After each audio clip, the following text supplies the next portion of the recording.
So, mythological and historical fiction are quite similar, but at the same time are poles apart as well. My the success or the reasons of importance of mythological and historical fiction stems from the fact that there were certain characters or certain events that were extremely important or crucial, and we take our sources of inspiration from them, or there were certain events that ultimately led to the change of in our lives. So that's how mythology and history is related. When we come to the distinguishing factor, as Vikas rightly mentioned, you can play slightly more with mythology because the term myth itself is something that's not proven. So you can play and you can give your own interpretation to it. With history, you need to be, you need to stick to the facts. You can create a historical fiction where you can blend facts, with your own storyline that's there, but those facts need to be set as per the what majorly has been read by us, and the distinguishing factor really is not in terms of books per se, because when we're reading books we do know that there would be some sort of leeway that the author would take. The problem really happens again in television shows.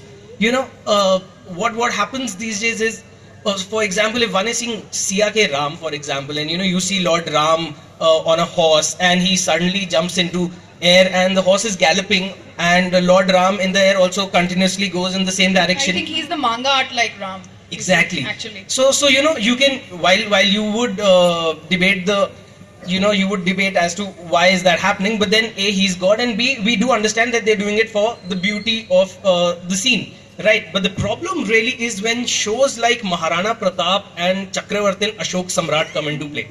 Now these shows are, I mean, I would really say are, nonsensical, and some of the things that they show are hard to believe. I mean, Maharana Pratap, for example. I mean, who would show a teenage Maharana Pratap and a teenage Akbar roaming arm in arm in a Rajasthani fair?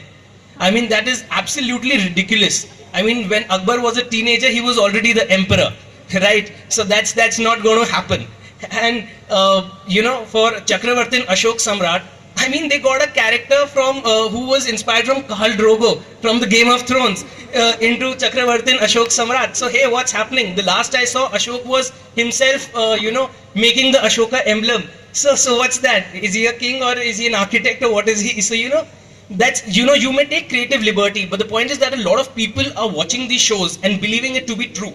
So I actually had a meeting with Amrit Sagar, and he's Ramanand Sagar's grandson, and we were discussing a potential TV show, and I told him that this entire thing of these major characters being superheroes right from the childhood actually stemmed from one of his shows, which was Prithviraj Chauhan.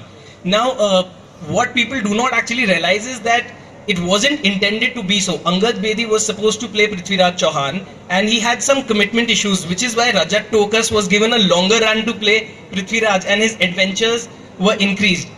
Because it got in TRPs, now it's a pattern that every TV channel is playing on. So that is where the distinguishing factor comes into play. All right, great. And thank you. You've actually, my